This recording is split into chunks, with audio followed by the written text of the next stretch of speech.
दोस्तों, दूध की जरूरत तो हमें रोज पड़ती है, चाहे हमें एक कप कड़क चाय बनाकर पीनी हो या फिर अपनी सेहत बनानी हो। दूध की जरूरत तो भाई हमें रोज ही पड़ती है। पर अक्सर कई जगह पर जब लिक्विड दूध नहीं मिल पाता है तो ऐसे में क्या काम आता है? अरे ये पाउडर वाला दूध काम आता है। और क्या काम आता है? लेकिन क्या आप जानते हैं कि ये पाउडर दूध बनाया कैसे जाता है और हम तक कैसे पहुंचाया जाता है? आप सब में से कई लोगों ने इस पाउडर वाले दूध की चाय तो जरूर पी होगी, लेकिन आप ये नहीं जानते होंगे कि ये पाउडर वाला दूध बनाया कैसे जाता है। तो चलिए, आज हम आपको ले चलते हैं इस पाउडर वाले दूध को बनाने वाली फैक्ट्री की ओर और वहां हम आपको दिखाएंगे कि इसे फैक्ट्री में कैसे बनाया जाता है। और फैक्ट्री में पाउडर दूध को बनाए जाने की शुरुआत सबसे पहले रॉ मटेरियल के तौर पर दूध से ही होती है। अब ये दूध आता कहां से है, और वो भी इतनी ज्यादा क्वांटिटी में? दोस्तों, फैक्ट्री में ये दूध लाया जाता है बड़े बड़े दूध के फार्म से, और दूध फार्म में कई सारी गाय और भैंसों को पाला जाता है और फिर वहां से उनसे दूध कलेक्ट करके एक बड़े से दूध के टैंकर में भरकर उसे लाया जाता है जहां ये फैक्ट्री होती है। यहाँ सबसे पहले इस दूध की जांच की जाती है। दूध की जांच की प्रक्रिया में देखा जाता है कि कहीं दूध की क्वालिटी खराब तो नहीं है या फिर इसमें कुछ केमिकल्स की मिलावट तो नहीं की गई है। दूध की जांच हो जाने के बाद अब इसे 4 डिग्री सेल्सियस पर फैक्ट्री में बने हुए इन बड़े बड़े टैंकर्स में स्टोर किया जाता है। इन टैंकर्स में कई हजार लीटर तक का दूध आ सकता है। 4 डिग्री सेल्सियस पर इस स्टोर दूध को पेस्चुराइजिंग प्रोसेस के जरिए पेस्चुराइज किया जाता है।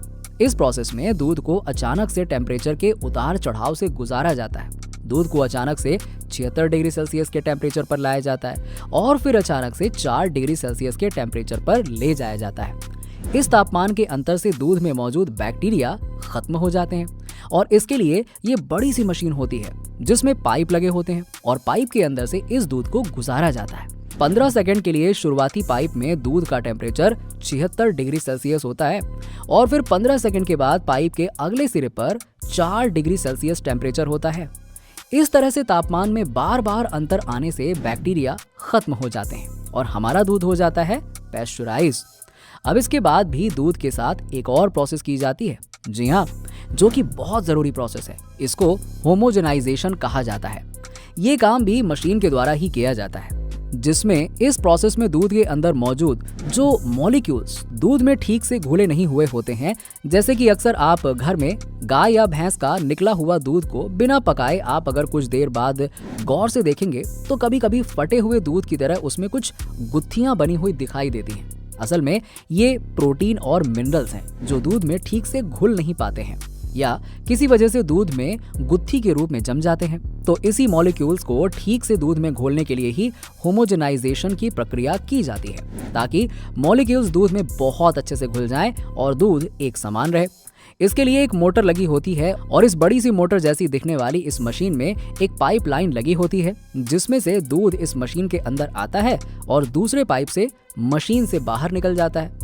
अब जैसे ही दूध इस मशीन के अंदर आता है तो दूध के मॉलिक्यूल्स को मशीन बहुत अच्छी तरह से ब्रेक करके दूध में बराबर मात्रा में एक समान मिला देती है। इस प्रोसेस के कंप्लीट हो जाने के बाद दूध को अगले प्रोसेस के लिए भेजा जाता है, जो कि पाउडर वाले दूध को बनाने के लिए सबसे जरूरी होता है। इस प्रोसेस में दूध के अंदर की नमी को खत्म किया जाता है। अगर नमी को खत्म नहीं किया जाएगा तो फिर दूध का पाउडर बनेगा कैसे?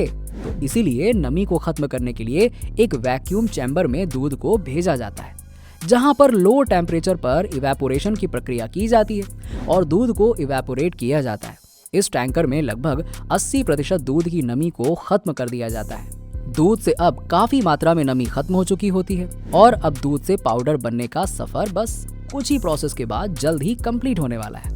अब आप सोच रहे होंगे कि अगले प्रोसेस में क्या किया जाएगा, तो आपको बता दूं कि अगला प्रोसेस भी लगभग इसी प्रोसेस से मिलता जुलता है, क्योंकि इसमें भी पूरी तरह से दूध की नमी को खत्म करके उसे ड्राई किया जाता है। इसके लिए एक स्प्रे ड्रायर मशीन का इस्तेमाल किया जाता है। ये देख रहे हैं ना, बड़ी सी मशीन, ये स्प्रे ड्रायर मशीन है। हाँ, पर इसमें दूध को भरते नहीं है बल्कि स्प्रे किया जाता है। दूध को मशीन की नोजल से स्प्रे किया जाता है और मशीन के टैंक में जो दूध स्प्रे किया जा रहा है उसमें 300 डिग्री सेल्सियस की गर्म हवाओं को प्रवाहित किया जाता है। ये गर्म हवाएं इस टैंकर में से गुजारी जाती हैं और इन गर्म हवाओं के संपर्क में दूध के आने के बाद दूध सूखने लग जाता है। दूध में वाष्पीकरण की प्रक्रिया होने लगती है। दूध में मौजूद लिक्विड और नमी सब वाष्पित होकर एग्जॉस्ट पाइप से बाहर निकल जाती है और इस टाइम की निचली सतह पर दूध सूख कर पाउडर के रूप में बैठ जाता है। अब फाइनली लिक्विड दूध से पाउडर दूध को बना लिया गया है। मशीन की निचली सतह से दूध के सूखे हुए पाउडर को कलेक्ट कर लिया जाता है और उसे एक टैंक में स्टोर कर लिया जाता है। अब इस दूध के पाउडर को फाइनली भेजा जाएगा पैकिंग यूनिट की ओर, जहां पर इसकी पैकेजिंग की जाती है ताकि ये हम तक सुरक्षित तरीके से पहुंच सके और हम सब इसका इस्तेमाल कर सकें। वैसे तो पाउडर वाले दूध का इस्तेमाल हम ज्यादातर चाय बनाने के लिए करते हैं, पर कई बार छोटे बच्चों को पाउडर वाला दूध भी पिलाया जाता है जो बेबी मिल्क पाउडर होता है। उसके प्रोसेस में बस कुछ और प्रोसेस को ऐड कर दिया जाता है जिससे बेबी मिल्क पाउडर बनकर तैयार हो जाता है।